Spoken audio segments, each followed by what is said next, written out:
Okay, you should all see a screen that says supply and demand in the long run and supply tools, which is the topic of discussion for today. So we're working in basically the mechanics of the supply and demand model, which is the standard, what's sometimes called the neoclassical model in economics. But it is the standard model that we use to analyze all sorts of different market situations in economics, both in microeconomics and in macroeconomics. But macro supply and demand means something different a little bit because they're derived in different ways and they're measuring something a little bit different.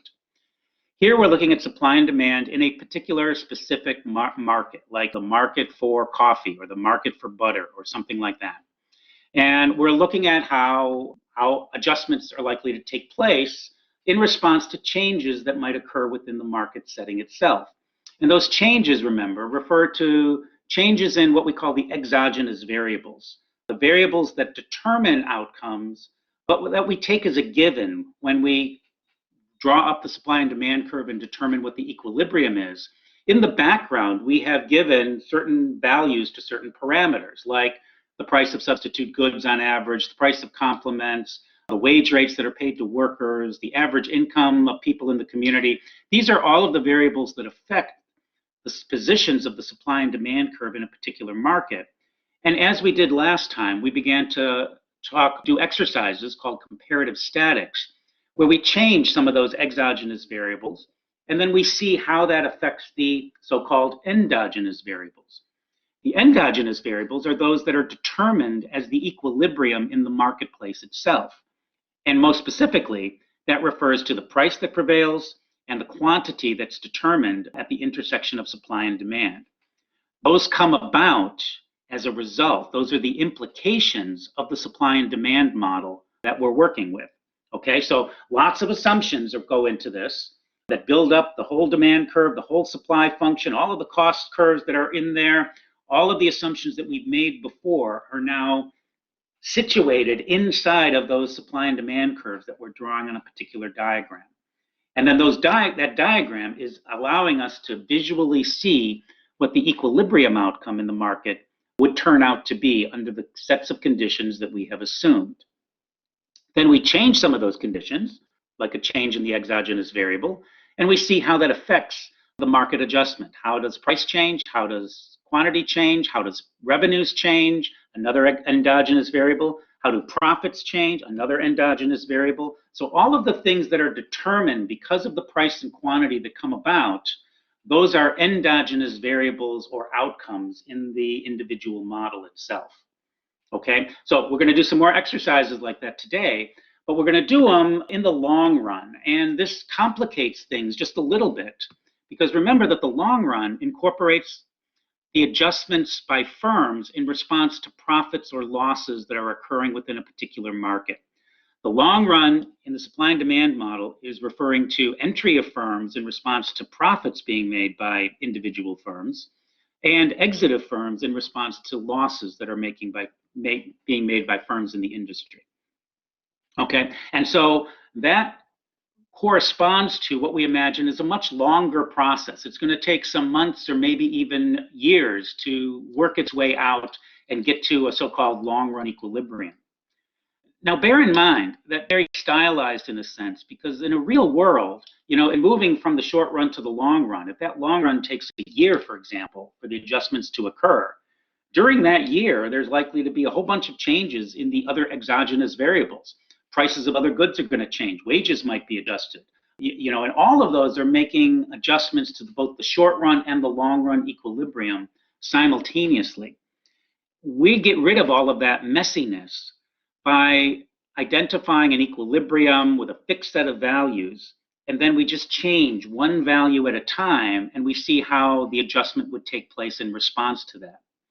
Just remember, the real world is a lot more complicated than that, because all of these variables are presumably changing constantly, or at least over a month or two or a 5-month period. These variables will all change, meaning that those adjustments have many different stimuli that are tending to cause changes in the equilibrium. But each one of them can be analyzed like in an experiment by doing these comparative statics exercises, which is what we're doing. All right, so let's get to long-run effects. We've got a nice supply and demand curve on the left-hand side for some particular product. And I often don't put the name up, but just for the sake of argument and conversation, let's just say that the product is coffee. Now we're going to imagine that this supply and demand curve on the left, and this is often you will see this in a question on a quiz or an exam. It says, let's assume that the initial equilibrium is a long-run equilibrium. All right, and here's what that means. That means that if we move over to the representative firm, and remember, this diagram on the right-hand side showing the cost functions for a firm is a representative firm, meaning that it's just one of the many firms that are out there producing this particular product. All right, so, and remember, that's why we write this as a little q. The little q is in maybe thousands of kilograms of a particular product that's being produced. The market over here is the capital Q, which refers to millions of units, perhaps, that are being produced and supplied in the market by all of the representative firms that are out there. And there are thousands upon thousands of representative firms because we are in a perfectly competitive market economy setup. All right, now, if we have a long-run equilibrium, and this price, P1, is a long-run equilibrium, then the graph for the representative firm has to look like it does on the right, where the price, P1, happens to be situated exactly at the minimum average cost, where the marginal cost is intersecting that average cost. All right? Remember, there's a regularity that has to always be true, that marginal cost crosses average cost at the minimum average. Right? And that, if true, if prevailing, is going to mean that profits are equal to zero. Using pi to represent profits, profits are zero for this representative firm. And remember, we're making an assumption here that all of the firms are identical to each other. They all have exactly the same costs. And so when they each face the price P1, each of the representative firms is making zero profit, economic profit. It's just enough money for them to stay in business, and they're happy to remain there for a while. Now, actually, they would actually stay in business even if they lost a little bit of money, because remember the fixed cost argument that we made a couple of classes ago. All right, well, now what we're going to do is we're going to talk about an adjustment in the long run. And this gets a little bit complicated, but it's not too hard as long as we follow the step-by-step process. And here I want to emphasize, we're going to work through a lot of sort of this happens first, this happens second, then this happens third. It is important to learn that pattern. We don't do that willy-nilly. We're not making up directions of changes. There's a very methodical order to what we look at first, and then how that influences the next step and what happens next. I say this because a lot of students in Principles of Micro come away, I think, with the impression, clearly, the correct impression, that we have a lot of sort of steps that have to be taken in order to analyze a problem. But students often mix up those steps and are not always remembering which step comes first and which step comes second and so forth. That order is critical to the story, and you can't tell these steps in any order. There's a method to this, and so pay attention to the order of the steps of the process here, okay? Now let's do it. So here's a diagram again, supply and demand curve, long run equilibrium is what's assumed at first. And so we could say, well, let's take this graph and let's draw a long run supply curve, the second bullet here. And if we did that, we're just going to take a straight line at P1, carry it over like this, and list it as SLR, LR for the long run supply curve in the market. And that's where the price is going to have to settle down after entry and exit of firms occur within the marketplace. And so let's see how that happens. I'm going backwards just a little bit because I did do this exercise at the end of class last time, but let me just repeat it just for a refresher. So in this exercise, I'm saying, let's suppose that there's a change in the price of a complement good to coffee. So that would be like a change in the price of sugar or the price of cream if you use cream in coffee and so forth. Okay, and if the complement price changes, remember that the price of a complement is negatively related to changes in the demand for this particular product, coffee. Right? So if a complement price rises, that's going to mean that demand for the good is going to shift to the left to a position like D prime. And a leftward shift is in the short run going to tend to lead to a decline in the price of the product. But that decline in the price of the product, if we go back up here, is going to mean that if the price falls to something lower, like P2 in the interim, that's going to actually force the firms to reduce their quantity supplied in the market just a little bit, and it's going to induce them to make losses. This area here is going to refer to losses that are accruing to the individual representative firms in the marketplace now. Right? So a drop in the price below the long-run equilibrium price has to induce losses for the representative firms. And it's the losses that cause the supply curve ultimately to shift to the left over a longer period of time. As it shifts left, it's going to raise up the equilibrium price in the market until, and this will continue on, exit of firms is going to cause the supply to shift to the left. And as it shifts to the left, the price comes back up until finally it reaches P1 again, and we're in a long-run equilibrium. Profits are back to zero, and there's no inducement for either entry or exit of the firms to undertake anymore. Okay, so that's sort of the details of the step-by-step process.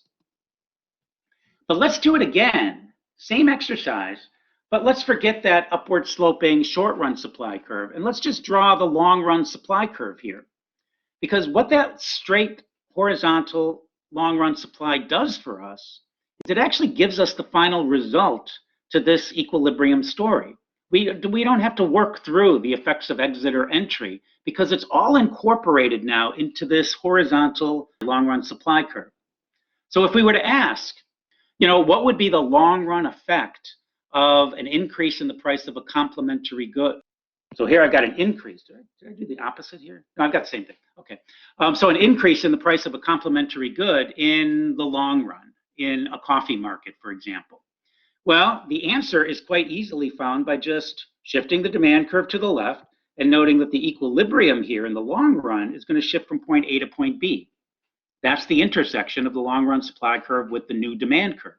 So what's the effect going to be in the long run? Well, the price is going to stay exactly the same at P1 ultimately. And the quantity supplied in the market overall is going to have to fall because that's where the new equilibrium is at B. So the long run effects on price and quantity is no effect upon the price in the long run from a change in the price of complementary goods, but a drop in the total supply or the total amount traded in the marketplace. Okay? Now, if I were to ask what is the short run effect of a change in the price of a complementary good, an increase in the price, then you're going to have to look at the short run supply curve, SR here, and you're going to note that the equilibrium moves from a point like A to C. So in the short run, we're going to get a drop in the price and a drop in the quantity.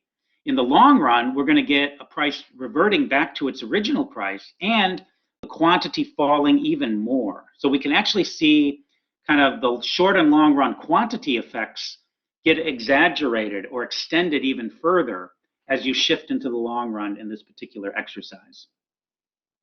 All right, this one's an easy one though. And let's just do another one really quick that's easy because the shifts in consumer demand are the easier ones to analyze. And then we're going to do a shift in supply, and we're going to see how that changes our analysis just a little bit. So here I've got another input, which is suppose there's an increase in consumer demand. And let me give you a reason. Suppose that the firms are advertising their product, making people more aware of their product, and as a result, causing tastes amongst individual consumers for coffee. And this is where how it would affect our demand function for the product in question. Increased consumer demand can be argued that there's an improvement or an increase in the tastes or preferences for this specific product. And tastes have a positive relationship with demand. So if people want to buy more of it just because they now have been inspired to like it more because of the advertising campaign, well, then demand is going to shift out to the right to something like D prime. And the equilibrium in the long run, again, skipping all of those details of entry and exit or something that's going to happen, the equilibrium is just going to shift from point A to point B. And that means that, again, the price is going to stay exactly the same in the long run, and the quantity, in this case, has got to increase. So if more people want to buy the product, then more people will be able to buy the product in the long run equilibrium, as represented here. Okay, and then my last bullet point here is just what I've emphasized already. That entire, in this case, entry process into the marketplace is what causes that shift in supply out to the right, and it's what causes the price to revert back to the original price P1. Okay, so that's the simple adjustment processes in the long run when you've got shifts in demand that's taking place. And remember, don't, if they have an advertising campaign, and I haven't talked anything about extra costs of production.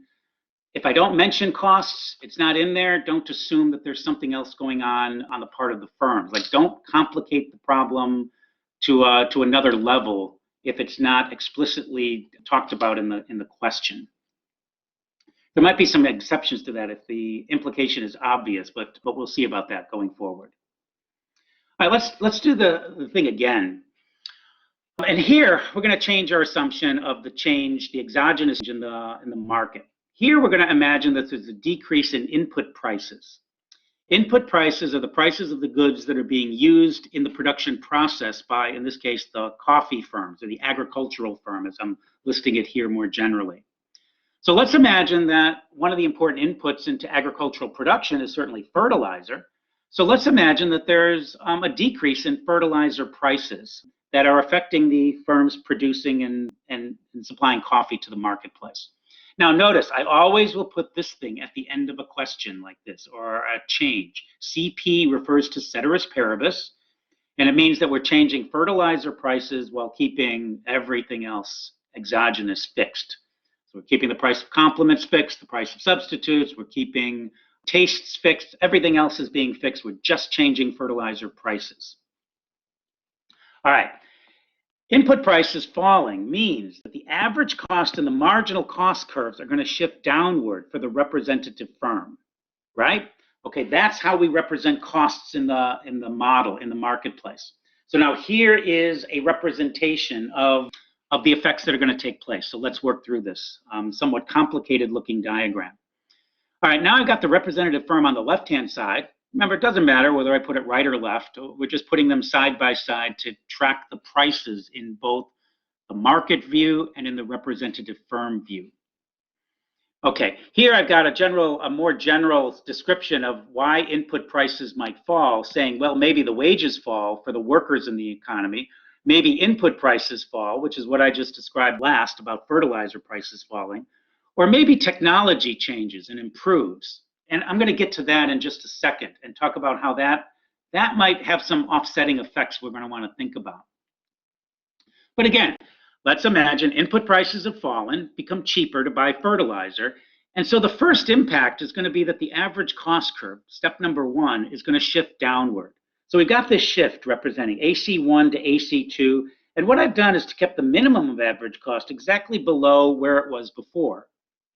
Maybe that'll be true, maybe not. It's not essential to the story that we're going to tell, but it makes it a little bit simpler. But if the average cost shifts down to a new lower value because we can produce all the goods at a cheaper cost now, it also means that the marginal cost, which has to intersect at the minimum average cost, is also shifting downward as a result. Okay, and again, remember, cost is what's being measured on the vertical axis. So if we talk about increasing or decreasing costs of production, we're moving up or down on this representative firm diagram. All right, lower cost means shifting down the average and marginal cost curves. So step two, marginal cost shifts down along with the average cost. Now, remember that the marginal cost, though, is the supply function of the market when we sum that up across all of the representative firms. So since the marginal cost has shifted down or to the right, we can imagine, right? That has to mean when we add this all up across all of the firms, we are getting a shift in the market supply function as a result of that drop in costs for the individual firms in the marketplace. All right, and in particular, this marginal cost has shifted down by this vertical distance from P1 to P3, right? So what we've got is this upward sloping supply function is shifting downward by that same amount, P1 to P3. Okay, but because it's upward sloping like this, notice that in the market itself, because the demand curve is downward sloping like this, we don't shift to a new equilibrium at P3. Instead, we shift to an equilibrium where the price drops instead to P2. Okay, this is described on the next graph where I've got a little bit more detail down here.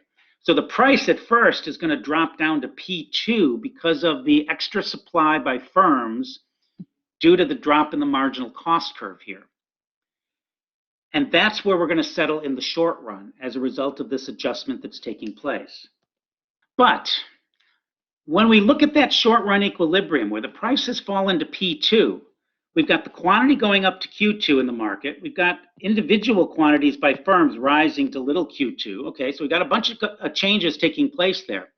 But if we go back to this original representative firm diagram and notice that at the equilibrium with MC2 and P2, right, if we were to calculate what are the profits or losses in that particular market at that time, we're going to say, well, the price is here, but the average cost is now down here, right? Okay, at AC2.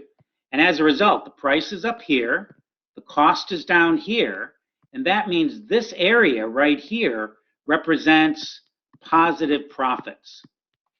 Profits that the individual firms are making in this new short-run equilibrium that's arisen. Okay, and we can't have positive profits in a perfectly competitive market economy because of the entry and exit presumption that we have in the long run. All right, so what's going to happen? Because of the positive profits in the short run now, there's going to be entry of new firms. Right? And the entry of new firms is going to mean we get a bunch more representative firms, and those extra representative firms are going to start to push the supply further out in the marketplace in total. Now that second shift is coming about not because of a cost change, but because of an additional number of firms that are operating in the market. Instead of 10,000 firms, now we've got 11,000 firms because they've entered to take advantage of the positive profits.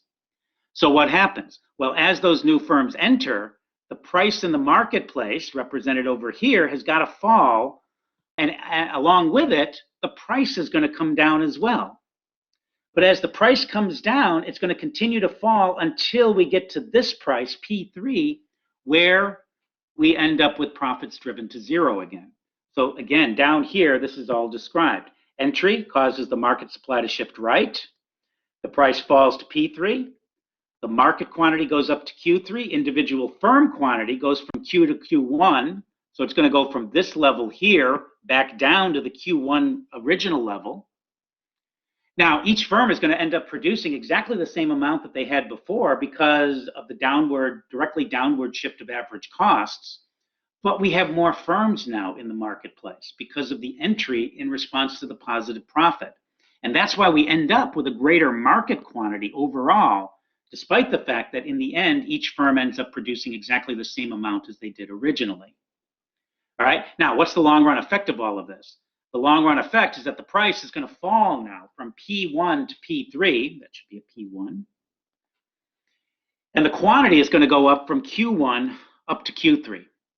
So long run effect of a drop in input prices is going to be a decline in the price in the market and an increase in total supply to the market. All right, end of story.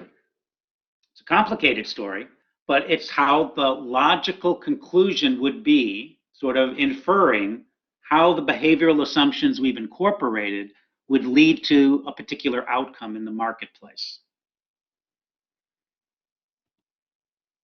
Let's do it again, but let's do it simpler.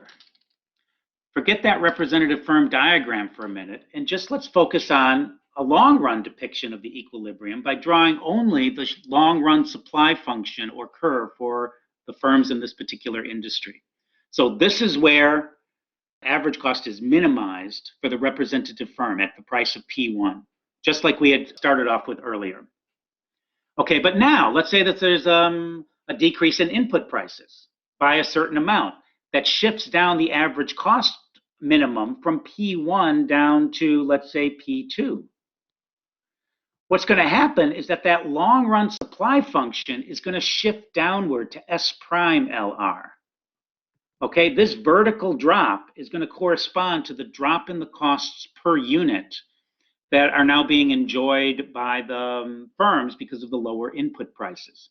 Okay, so this is the drop in costs that occur, It drops the entire long-run supply function. And now we can say, well, what's the long-run effect going to be after we get the entry and exit of firms into the market? Well, the original equilibrium is at point A. The new equilibrium is at point B. I can see the results really quickly. What's going to happen to the price? It's going to fall. What's going to happen to the quantity in the market? It's going to increase. So price falls by the amount of the cost reduction itself. Market supply increases. Long-run effect, we don't even have to think about all of that entry and exit and the changes that are taking place over there because we've got it all worked out by virtue of that horizontal long-run supply function.